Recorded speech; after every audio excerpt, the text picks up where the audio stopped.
सुधीर चौधरी जी का जो कार्यक्रम पर बोल रहे थे कि ये किसान आंदोलन नहीं हो रहा है, ये तो एक आयोजन हो रहा है, मेला लगा हुआ है किसानों का। सुधीर चौधरी तिहाड़ी सुधीर चौधरी एंकर। मैंने तो सुधीर तिहाड़ी सुना है। अच्छा, या तो हमारे यहाँ पे हम जर्दा पुलाव बांटते हैं, मेन स्ट्रीम मीडिया ने तो उसको भी बिरयानी बना दिया। मीडिया जी ये बिरयानी नहीं जर्दा, ये उन्हीं तलवे चाटने की भाई कोई हद होती है। ठीक है, इतने तलवे मत चाटो कि जितनी पॉलिश मुझे लगता है कंपनी भी नहीं उनके जूते पे लगा के देती कि जितनी ये जीव से उनके सरकार के जूते पॉलिश कर रहे हैं। किसान भाइयों की हम खिदमत कर सकें, इनके लिए लंगर की व्यवस्था हमने की हुई है। हमें ऊपर वाले ने एक मौका दिया सेवा करने का, तो हम अपने आप को भाग्यशाली मानते हैं कि जो सारी दुनिया का पेट भरता है, अन्न खाता है, उसकी सेवा करने का हमें मौका मिला। नमस्कार, मैं हूँ विपुल चौहान और आप देखना शुरू कर चुके हैं डेमोक्रेटिक वायर। पिछले एक महीने से ज़्यादा दिनों से यहाँ पर किसान आंदोलन चल रहा है। लोग अलग अलग जगह से आकर किसानों की सेवा कर रहे हैं। आइए इनसे बात करते हैं। आप अपना नाम बताइए। एडवोकेट मुबीन फारूकी, मुस्लिम फेडरेशन पंजाब संस्था हमारी। कहाँ से हैं आप? मलेरकोटला पंजाब से ही बिलोंग करते हैं। मलेरकोटला पंजाब से बिलोंग। जी। आप किस लिए आंदोलन में आए हैं? भाई हम इसलिए आए हैं कि अपने किसान भाइयों की हम खिदमत कर सकें, इनके लिए लंगर की व्यवस्था हमने की हुई है। हमें ऊपर वाले ने एक मौका दिया सेवा करने का, तो हम अपने आप को भाग्यशाली मानते हैं कि जो सारी दुनिया का पेट भरता है, अन्न खाता है, उसकी सेवा करने का हमें मौका मिला। आप अपना नाम बताइए, आप कहाँ से? हमारा नाम हाजी मोहम्मद जमील है जी। आप कहाँ से हैं? हम मलेरकोटला पंजाब से हैं जी। हमारी एक ऑर्गेनाइजर बनी हुई है मुस्लिम फेडरेशन ऑफ पंजाब जी। उसके ताल्लुक से हम जहाँ भी ज़रूरत होती है हमारी वहाँ पहुँचते हैं। अब यहाँ पे हमारे भाइयों को हमारी ज़रूरत थी, उनके कंधे से कंधा मिलाकर हम चल रहे हैं डे बाय। आज ही किसानों वाला कानून सरकार वापस ले ले, सभी भाई अपना खुशी खुशी घर को चले जाएं। किसी कारणवश अगर सरकार कानून वापस न ले तो उसके आगे की रणनीति आपकी क्या होगी? देखिए, जब तक ये चलता रहेगा संघर्ष यहाँ पे, तब तक हम लगातार इसकी खिदमत किसान भाइयों की करते रहेंगे।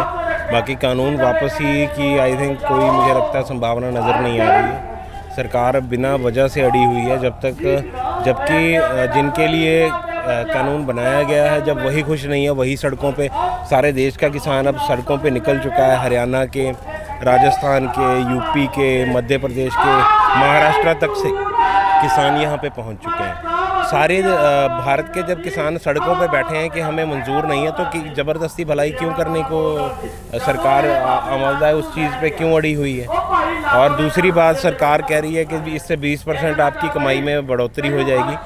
तो किसानों की तरफ से ये कहा गया है कि हमें 20% की बढ़ोतरी मंजूर नहीं है, आप हमसे MSP के ऊपर ही ख़रीद कर लें हमसे जो फसलें हैं, और अपने पूंजीपति दोस्तों को 20% मुनाफे पे, चाहे 40 पे, चाहे 100 पे बेच के वो जो पैसा है आप देश के लिए हथियार खरीदें, देश की जो सेना है उसको और मजबूत करें, उसके ऊपर चाहे अपने सिक्योरिटी के ऊपर खर्च कर लें। इसको साबित कर रहे हैं कि ये पूंजीपतियों के हाथों बिक चुकी है सरकार।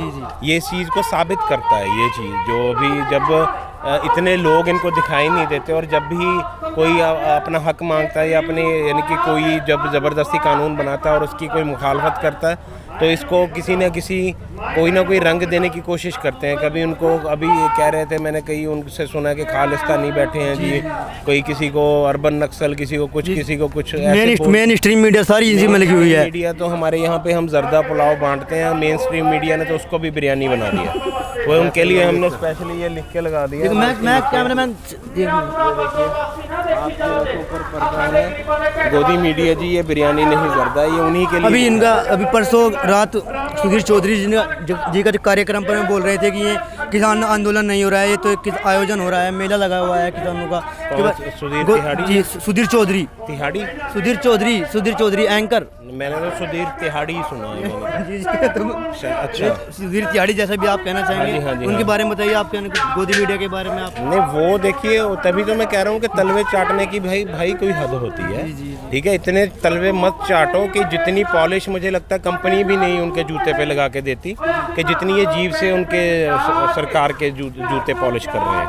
ठीक है, इसलिए मैं ये कहता हूँ कि मीडिया का जो काम होता है वो सही हकीकत बात को, ठीक है, जनता के सामने रखना होता है, ना कि हर बात में ही जो भी इन्होंने कह दिया, जो भी कानून बना दिया वो सही है गलत है, इन्होंने उसको प्रोटेक्ट करने का शुरू कर देते हैं उसको कि ये तो जी बहुत अच्छा है, ये तो बहुत अच्छा है।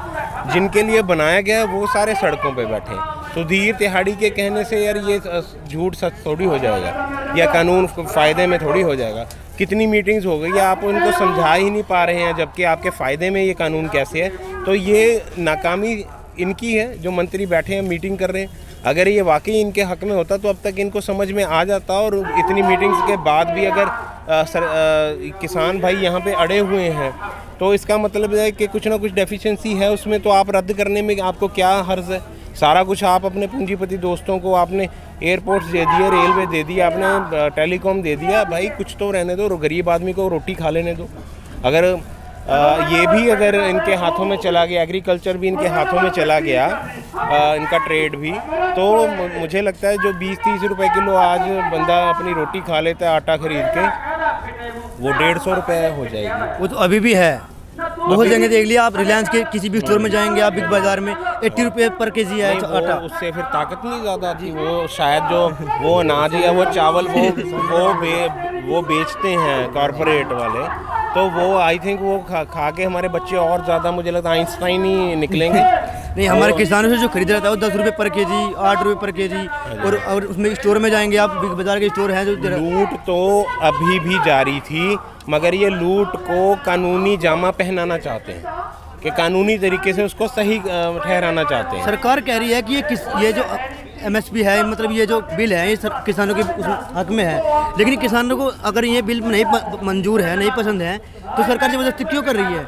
पर यही तो बात हमें समझ में नहीं आ रही कि क्यों ज़बरदस्ती कर रहे हैं। ज़बरदस्ती का तो कोई काम ही नहीं है यहाँ पे। आप किसी की भलाई करना चाहते हैं, वो कहते हैं मुझे मंजूर नहीं है, तो आप ज़बरदस्ती कहें नहीं मैं तो आपकी भलाई, आप कहें कि मैं बिल्कुल ठीक ठाक हूँ, मैं कहूँगा नहीं यार आपको तो अभी इंजेक्शन देना पड़ेगा, आप ऐसे नहीं ठीक हो। मैं ज़बरदस्ती आपकी भलाई करता रहूँ, आपको नहीं देख के ही आपको कहूँ कि नहीं आपको फ़लाँ दवाई की ज़रूरत है, तो ये तो मेरी बेवकूफ़ी है ना, ये तो सरकार की बेवकूफ़ी होगी ये तो, कि अगर जिन लोगों के लिए कानून बनाया, अगर उनको ये पहले कानून इनसे बिना पूछे बनाया, वो पहले मुझे वो किसान बताइए जिन्होंने इनको चिट्ठी लिखी थी कि ये तीनों कानून बनाओ, ठीक है। उसके बाद ज़बरदस्ती जब इन्होंने बना दिया तो ये तो लॉकडाउन के बीच में इन्होंने शुरुआत की थी, जानबूझ के शुरुआत की गई थी। लॉकडाउन में असल में इनको पता चल गया था कि जब कोरोना काल में इनके तेल बिकने बंद हो गए, इनकी गाड़ियां बिकनी, इनके मॉल्स बंद हो गए, तो इनको ये था कि एक चीज़ तो जब माइनस में GDP चलेगी, सिर्फ एग्रीकल्चर एक ऐसा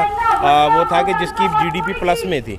इनको ये था कि बंदा चाहे कल को कोई ऐसा वायरस या कोई ऐसा डिज़ास्टर अल्लाह ना करे कोई आ जाए, तो इनको ये था कि बंदे ने यार खाना तो खाना ही है। सिर्फ यही एक बिजनेस रह गया था इनकी नज़र में, जिसके ऊपर टेक ओवर करके ये जो 7वें 8वें नंबर थे, अब तो ये 10 नंबर से भी बाहर हो गया आई थिंक। तो ये पहले नंबर पे आने के लिए ये इन्होंने जो कमिटमेंट, हमारे देश की GDP तो माइनस से भी माइनस में चली गई है बहुत ज़्यादा। हाँ, मगर ये अपनी इनकी फिर भी लॉकडाउन के दौरान भी इनके पूंजीपति दोस्तों की जो कमाई थी वो कई गुना ज़्यादा बढ़ गई। जी, मुकेश अंबानी एक घंटे में 90 करोड़ रुपए कमा रहे हैं। हाँ, लॉकडाउन के बीच में भी। इससे किसानों कितने लोग भूख से मर रहे थे और ये इनकी आमदन बढ़ गई थी। तो ये आप बताइए कि इससे ज़्यादा, अब ये बताएं कि कह रहे थे मैं चौकीदार हूँ, ये चौकीदार ये लोगों के है, देश का चौकीदार है या 2 परिवारों के चौकीदार है। चलिए, बारिश आ गई है, थोड़ी देर बाद फिर आपसे मिलते हैं। नमस्कार।